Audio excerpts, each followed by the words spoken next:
ఇరుముడి ఒక history create చేసిన movie ఇది. చాలా ఇయర్స్కి ఇలాంటి వింతలు జరుగుతూ ఉంటాయి. అస్సలు ఎక్స్పెక్టేషన్సే లేకుండా వచ్చిన మూవీ. రిలీజ్కి ముందే ఇంత బజ్ క్రియేట్ చేసి థియేటర్స్లో టికెట్స్ అన్నీ వైప్ అవుట్ చేయడం అంటే అది ఒక మామూలు విషయం కాదు బ్రో. ఒక టికెట్ ముక్క కూడా దొరకట్లేదు. అది ఇరుముడి రేంజ్. ఇంకా ఇంట్రెస్టింగ్ ఏంటి అంటే రవితేజ కెరియర్లో బిగ్గెస్ట్ రికార్డ్స్ క్రియేట్ చేసే రేంజ్లో ఓపెనింగ్ అండ్ ఆడియన్స్ రెస్పాన్స్. కానీ ఈ హైప్ పక్కన పెట్టి సినిమా అసలు ఎలా ఉంది? స్ట్రైట్గా మ్యాటర్లోకి వెళ్దాం. మూవీ స్టోరీలోకి వెళ్లే ముందు welcome back to me cinema పిల్ల ఛానల్. మన ఛానల్ని సబ్స్క్రైబ్ చేసుకొని వాళ్ళు సబ్స్క్రైబ్ చేసుకొని గంట సింబల్ని లాగి పెట్టి కొట్టేయండి. దెబ్బకి గంట షేక్ అయిపోవాలి. స్టోరీ సింపుల్గా చెప్పాలి అంటే మన హీరో త్రినాథ్ అయ్యప్ప దీక్షలో ఉంటాడు. తన కోపాన్ని కంట్రోల్ చేసుకుంటూ తన ఫ్యామిలీని ప్రొటెక్ట్ చేయడానికి ట్రై చేస్తున్నాడు. తన ఫ్యామిలీ అనే కాకుండా తన ఊరిలో ఏ ఆడపిల్లకి కష్టం వచ్చినా అన్యాయం జరిగినా ముందు ఉండి నేనున్నా అనే భరోసా ఇస్తాడు. ఆ ప్రయత్నంలో వచ్చిన ప్రాబ్లం తన ఫ్యామిలీని ఎలా ఎఫెక్ట్ చేసింది అనేది ఈ ఇరుముడి కథ. కానీ ఇది జస్ట్ రివెంజ్ స్టోరీ అనుకుంటే మాత్రం మీరు రాంగ్ ట్రాక్లో ఉన్నట్టే. ఎందుకంటే స్టోరీ ప్రొసీడ్ అయ్యే కొద్దీ మనం అనుకున్నదొకటి జరిగేది ఇంకొకటి. అక్కడే సినిమా అస్సలు గేమ్ స్టార్ట్ అవుతుంది. ఫస్ట్ థింగ్, ఈ సినిమాలో రవితేజ కనిపించడు. హీరో క్యారెక్టర్ మాత్రమే కనిపిస్తుంది. రవితేజ గారి బాడీ లాంగ్వేజ్, ఎక్స్ప్రెషన్స్, పర్ఫార్మెన్స్ అన్ని క్యారెక్టర్ కోసమే ఉన్నట్టు అనిపిస్తాయి. అదే ఈ మూవీలో బిగ్గెస్ట్ సక్సెస్.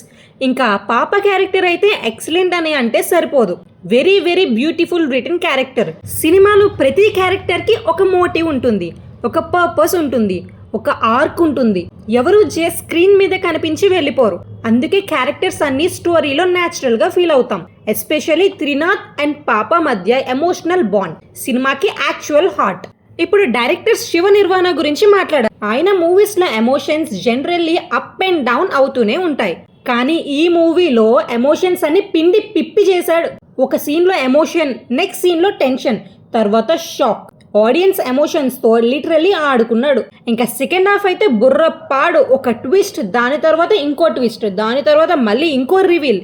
సెకండ్ హాఫ్ మొత్తం twist and thrills. Director audience పల్స్తో కబడ్డీ ఆడుకున్నాడు బ్రో. మనం ఒక పాయింట్ని గెస్ చేసామనుకునే లోపే సినిమా వేరే డైరెక్షన్లో వెళ్ళిపోతుంది. ఎస్పెషల్లీ మెయిన్ ప్లాట్ని మిస్లీడ్ చేసే సీక్వెన్స్ చాలా బాగా వర్కౌట్ అయ్యింది. మనం ఒక యాంగిల్లో స్టోరీని చూస్తూ ఉంటాం, డైరెక్టర్ మాత్రం మనకి వేరే యాంగిల్ చూపిస్తూ ఉంటాడు. అదే ఈ స్క్రీన్ ప్లేలో బిగ్గెస్ట్ స్ట్రెంగ్త్. ఇంకా యాంటగోనిస్ట్ ఎవరు, అసలు ఏంటి, ఎందుకు, ఈ క్వశ్చన్స్కి ఆన్సర్ కోసం సినిమా చూస్తూనే ఉంటాం.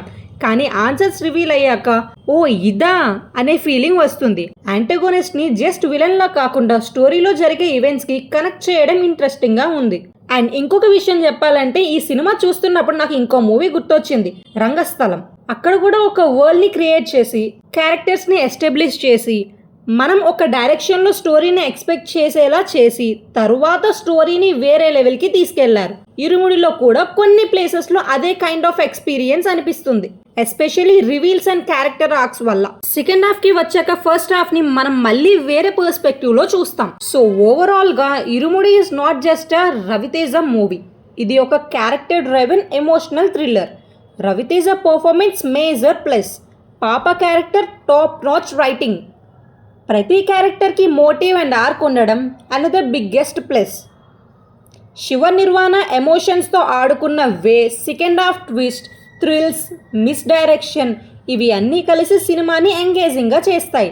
కొన్ని ప్లేసెస్లో స్క్రీన్ ప్లే ఇంకొంచెం టైట్గా ఉండాల్సింది అని అనిపించిన ఓవరాల్గా ఎక్స్పీరియన్స్ మాత్రం చాలా ఇంట్రెస్టింగ్గా ఉంది. అండ్ వన్స్ అగైన్ ఈ మూవీలో రవితేజ మీకు ఎక్కడా కనిపించడు, త్రినాథ్ మాత్రమే కనిపిస్తాడు. అదే ఒక యాక్టర్ సక్సెస్, అదే ఒక డైరెక్టర్ సక్సెస్, అదే ఈ ఇరుముడి సక్సెస్.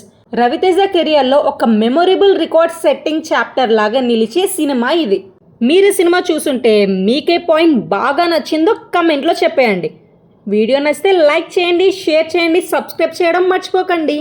మళ్ళీ ఇంకో మంచి వీడియోతో కలుద్దాం. ఇట్లు మీ సినిమా పిల్ల.